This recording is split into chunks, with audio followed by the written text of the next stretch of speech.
Hi guys, you can see the sun in the background, it's lovely.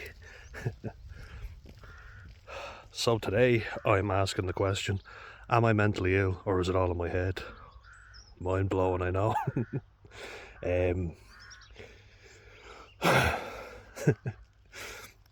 think it's a question people ask themselves a lot, and I'm not talking about just me specifically, but I'm using my own personal example, because I think it's a lot of things that people will consider because it's not a physical ailment necessarily. Very easy to just think, oh, I'm lazy and get down the dumps over it, but the reality is, and I just think this myself, why would anyone choose to live like me, or to think the way I do? You wouldn't. It's not a choice. It's just the way things are, unfortunately. There is nothing, I don't want to say there's nothing that you can do about it, you can, but the way you feel in that moment is something you have to work on, and it takes a lot of time. So there's not nothing you can do about it, but it's certainly not going to be easy, and I think it's an important message to say to people is, why would you choose to be in all day? And like, say, why would you choose to stay in bed all day? Like, I don't do this personally, though I do have moments where I am in bed all day because I'm exhausted. I definitely have my moments. I've never exactly been a morning person. We can see the sun there. More so, why would anyone choose to have the crippling anxiety that I have and have had since I was a little kid, or all the gastrointestinal problems, the exhaustion I get from socialising with people all day, even people I like, that's before you consider people I fucking despise. Well, despise is a strong word, but people who I prefer not to see, who just suck the life out of you.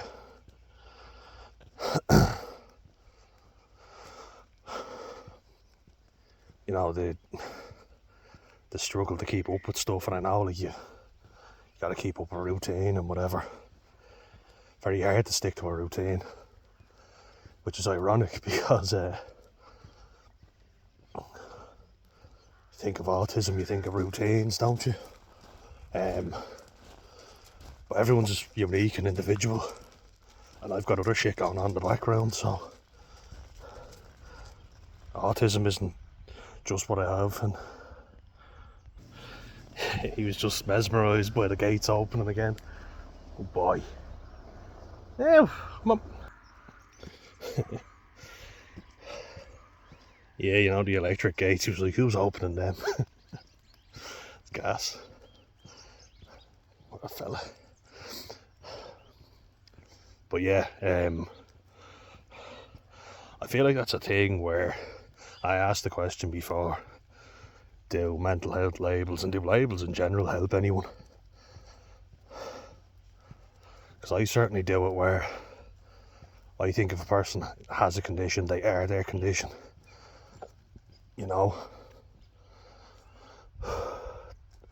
all behave the same way and they all have the same negative behaviours. As much as you can say to people it's a spectrum and all, how many of us have preconceptions? I certainly do. I hope people don't have them about me, but I imagine they would. We all do.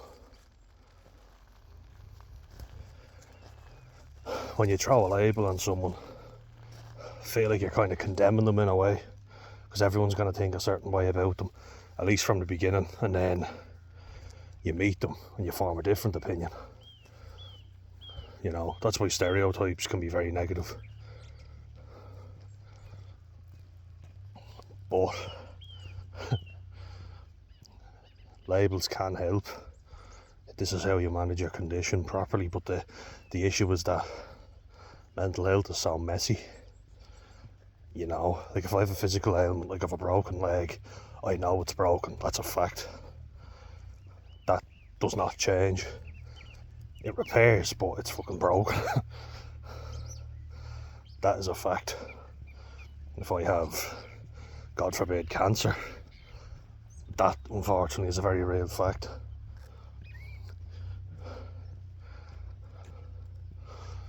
Now doctors get things wrong all the time, you know. Like they've given my mum so many fucking different diagnoses. One minute, like it's polymyalgia rheumatica, osteoarthritis, rheumatoid arthritis. Then it might be a combination of things. You're like, well, what the fuck is it? You're paid the big bucks to give us answers, and it's even worse when it comes to mental health, I think. And then you have people hopping on the trend as well because they feel a bit sad because they're going out every week abusing drugs and alcohol. As I say, alcohol is a drug, but just to clarify. And then they wonder why they're a little sad. And then they give bad advice on it because they're like, oh yeah, this is what I did. You know, you just need to get over yourself. And doctors are only too happy to go, here's a few antidepressants, now get out of my office. It's a fucking messy area. Come on, Alf, good boy. Good boy. Come on, there you go. Good lad. Come on, there you go. There's a sheep in there. Where you going? Spin around.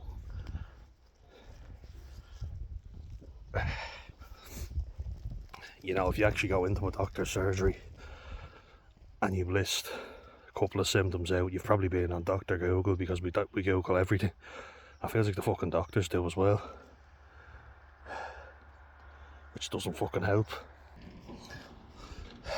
I find, especially like in my own experience, I've gone in and before I even had a chance to say how I felt, the doctor was saying and listing out a lot of the Google symptoms of depression, you know, all the stereotypical ones that you can find on Google. Low mood, bad sleep. Come on, move, Alf, come on. He's in the middle of the road. He just stares into the middle distance sometimes. Funny chap, aren't you? Boy, good boy. Been teaching him to check both ways before he crosses. He's getting good at it. But it's not very reassuring when you haven't even said how you're feeling and they're already listing your symptoms, you know? And I go back to it, why the fuck would anyone choose to be as anxious and as nervous, have as little confidence as I have? You know, be as frustrated in myself, beat myself up over every fucking mistake. Come on, good boy. Let's see what's happening. Checking out the neighbours. One of our neighbours is a carpenter. A nice fella. Alf's checking out his workshop. Want to be a carpenter, Alf? Good boy. But this shit really annoys me where they say, oh, just tell your doctor, you know, we're medical professionals. And then they belittle you, they laugh at you. They say, oh, don't be ridiculous, that's not going to happen. Like I remember saying, I didn't say, I think I'm going to have a heart attack. I said, sometimes I feel like I'm having a heart attack. And it was, oh, don't be ridiculous, you're not going to have a heart attack at your age. And I was like, you see 18-year-olds having heart attacks. There was a poor young fella on Ireland's Fittest Families who was in good shape, 15 years old, and he had a heart attack. So it's not very reassuring to hear that. I'm in my 20s, you know. My diet's been questionable at times, you know. My lifestyle certainly has. And panic attacks, feel like you're having a heart attack. No mention of them. You know, couldn't have said, oh well, it might just be a panic attack. Really fucking pisses me off, do you know, how dismissive doctors can be. And these are even the ones I like. And then going through a list of symptoms that I've noticed over the years, trying to get a good handle on it, you know. I wasn't drinking, I was thinking, I'm going to make a list. I'm going to say all the symptoms I've noticed over the years, because I've noticed a pattern of behaviour, coming on, then going, then coming on again. And they were like, I don't see the relevance with you talking about what happened to you when you were 15. I was like, listen to me and let me just go through it, you know, stop interrupting me. It was like, I understand that we've only a short period of time, but I'm fucking paying you good money to see you, which I was at the time. You know, I was like, I'm not being fobbed off again. I say that, like, I'm making this video because my brother had a little, I wouldn't say little actually, but just got very angry, you know. I was worried about him. He can frustrate me, but I also know what it's like. But, you know, when you've been there and people aren't listening to you, you're kind of like, well, I'm telling you, but he just keeps going to doctors, and I'm like, don't trust them. You know, they don't know everything, and they fob you off. They keep losing stuff, you know. And he's been going to loads of different doctors to see what's up with him. And they're all saying different things, they're all dismissing him. That's why I don't go very often, because I don't trust them. I don't think they bother their arse to do enough for you. They ask you, oh, what was your test scores? As if you're supposed to remember. And they have them on file, they're just too fucking lazy to get them. I've genuinely had doctors say that to me. What was the results of your blood test? I was like, well, don't you have them in front of you? I was told you were going to get them. You didn't fucking tell me to bring them in with you.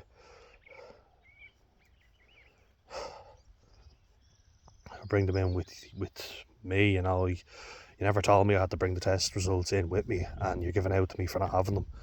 Why don't you fucking have them?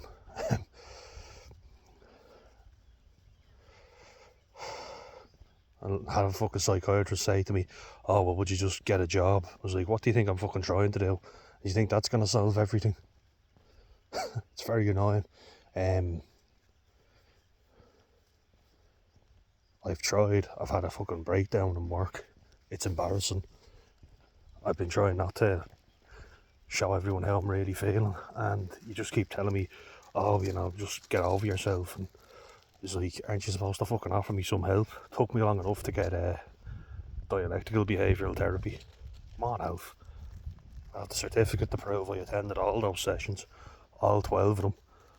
And it was fucking difficult for me to get in the mornings because I was exhausted, you know. And that's not being soft, that's going, it was hard to get out of bed for them, but I got in, you know. About an hour's journey, 9 o'clock in the morning. And the mornings were rough at this stage, but I made it in for every single one. In fairness, my mum and my brother dropped me off to a good few of them, you know, so credit to them. They really helped me out. And that's the thing, we've had each other, which is great, you know, we've looked out for each other. And that's why I'm worried about my brother, because he is in such a vulnerable place. And he can't remember all this stuff because he can't fucking retain all the information because he's mentally ill. And yet they're bombarding him with all this shit, you know. And I'm like, fuck's sake, can they ever get anything right? It's not on us, you know, we're the patients. Like, I got my medical card, so I'm delighted with that. But yeah, I'm entitled to what I fucking paid when I had the money to pay. I was like, I don't have the financial means to pay for doctor's appointments. You know, I've been in work, then Jesus, just being beaten down. Living situations, etc., weren't feasible.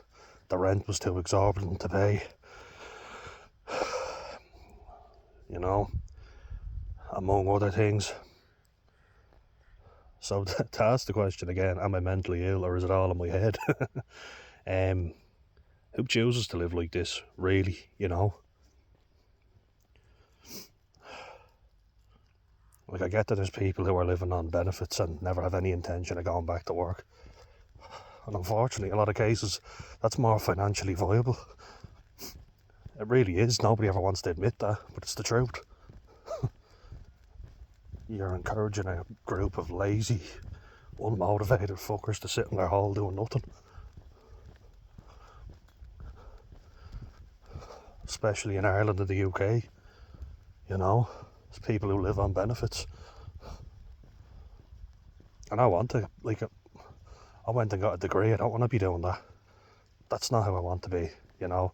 I felt like I had a sense of worth, you know. I felt like I'm important, you know, I'm actually doing something of some value. And I mean, I am with coaching and whatever.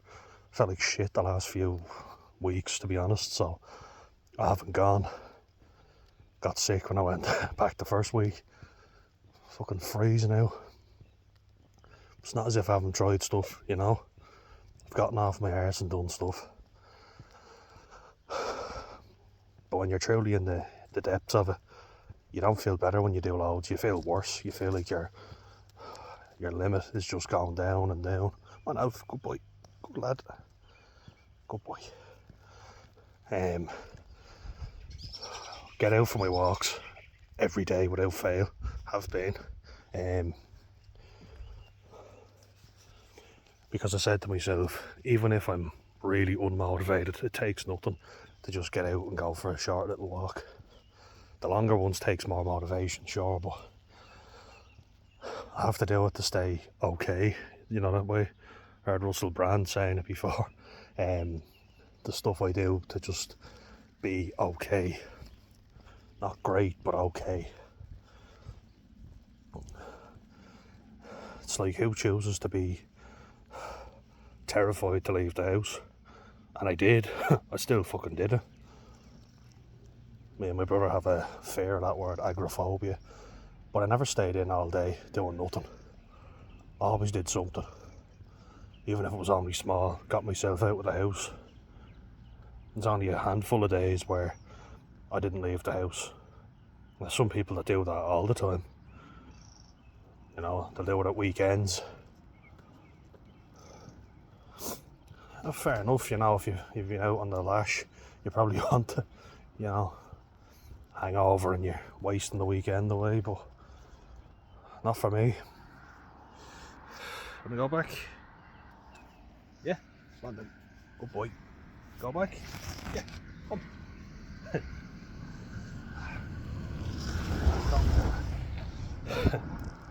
No fucking wave from him.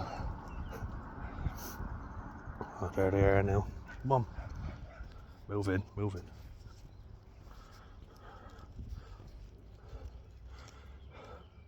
You're not really encouraged though to work, I find. And get your own place. You know, you're working your arse off just to get by and scrape by, when you can live comfortably on benefits. You really can. Like, my mum didn't get anything because when she had me and my brother, because she got off her hole and worked. But there's people who've never worked a day in their life, scammed the system, you know. They know how to play it, they have done their whole lives. So they get everything handed to them. She gets nothing, told you to go on jobs 4 hours away when you've got 2 young children, and then told it's not my problem by the fuckers in the social welfare office. They don't give a fuck about the working people. I'll just say again, who chooses to live the way I have been? Never having any self-belief and always second-guessing yourself. Having that terrible imposter syndrome, which I just made a video on. Never believing you're good enough, you know, and getting so overwhelmed you can't think straight. I'm feeling like you're gonna have a fucking heart attack. I'm not making that shit up. That's just how it was for me. And the harder you try, the more responsibility is dumped on you, because you show competence. Because there's a lot of incompetent people out there at the minute.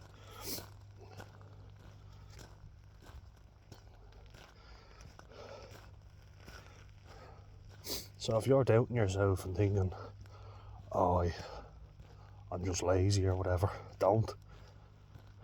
Because nobody would choose to be this way.